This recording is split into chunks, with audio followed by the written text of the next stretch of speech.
You've heard of Atlantis, right? The legendary lost city, a utopia of incredible wealth and power that vanished beneath the waves in a single day and night. But what if I told you the whole story might be a complete fabrication? The first and only person to ever write about Atlantis was the ancient Greek philosopher, Plato. He described it in two of his dialogues, Timaeus and Critias.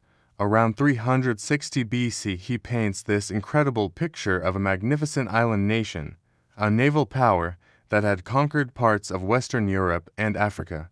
He says it was founded by demigods, half god and half human, and was an advanced civilization with brilliant engineers who created incredible structures and canal systems. But their hubris, their pride, angered the gods.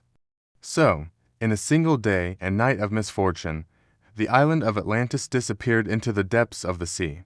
Now, here's the big question.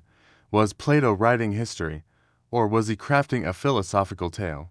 He explicitly states that the story was passed down from Egyptian priests to the Athenian statesman Solon, but no other ancient writer, before or after Plato, ever mentions Atlantis. Not Homer, not Herodotus, nobody. This silence is deafening to historians. Many scholars believe Plato invented Atlantis as a literary device, a thought experiment.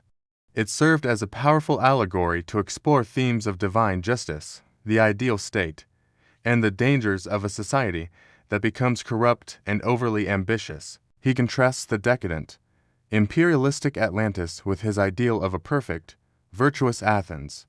In this view, Atlantis wasn't a real place, but a cautionary tale, a symbol of what happens when a great civilization loses its way. But hold on, it's not that simple. What if Plato's story, while not literally true, was inspired by real historical events? This is where things get really fascinating. Some researchers suggest that the Atlantis myth could be a distorted memory of a real-life catastrophe. One of the leading theories points to the volcanic eruption of Thera, now the island of Santorini.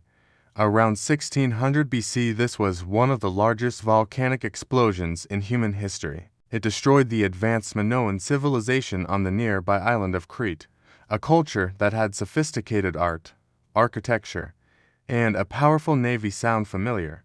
The eruption triggered massive tsunamis that would have devastated coastal communities across the Mediterranean. Could the memory of this cataclysmic event have been passed down for over 1,000 years, evolving and changing until Plato captured a version of it in his writings? Other theories propose different locations. Some look for Atlantis in the Atlantic Ocean, just as Plato described, pointing to underwater geological formations. Others suggest places like Sardinia, the Bahamas, or even Antarctica before it was covered in ice.